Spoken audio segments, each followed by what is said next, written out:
hurting a child, shooting up your innocent animal. These are all examples of intrusive thoughts. It's hard. It's hard hearing these thoughts. It's even harder living with these thoughts. If that's you struggling with these thoughts today, I am so glad that you're here. My name's Cam, and we're going to get through this together. Now, we're going to talk about pretty heavy stuff. I know my video opening was a little bit triggering, and I'm sorry for that.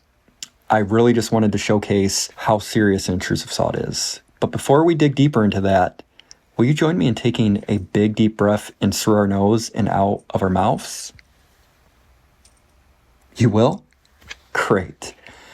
Okay, here we go. I want you to take a deep breath in. Now take a deep breath out. Thanks for doing that with me. Now, on to the hard stuff. Those examples of intrusive thoughts that you heard at the start of the video are thoughts that I personally struggled with. Some even more disturbing than that, like school. Now, why am I telling you this?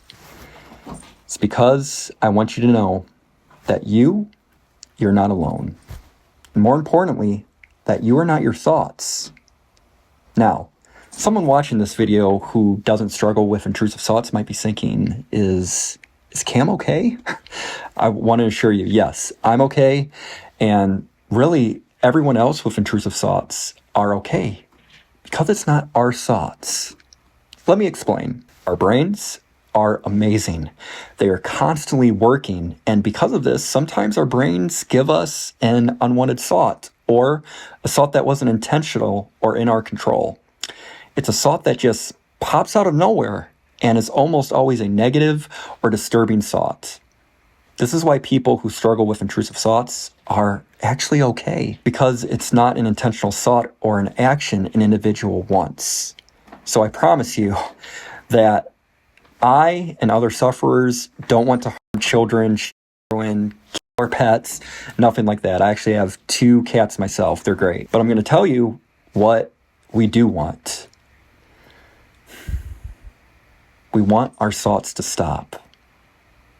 And that can be hard, especially when we have no control over these thoughts. And that really is awful. But what we do have control is how we react to these thoughts. I don't know about you other sufferers out there, but when I get an intrusive thought, I become paralyzed with fear, guilt, and sometimes even shame. And when this happens, my OCD, which we will cover in another video, I promise, it starts to kick in, and I even start to question my goodness as a human being. Do you ever feel like that? Yeah. I'm glad to hear I'm not alone. So, what can we do when we get an intrusive thought that makes us feel this way? Well, there's a couple things that I do that I hope helps you. The first thing that I do is honestly the hardest. It's acknowledging the thought.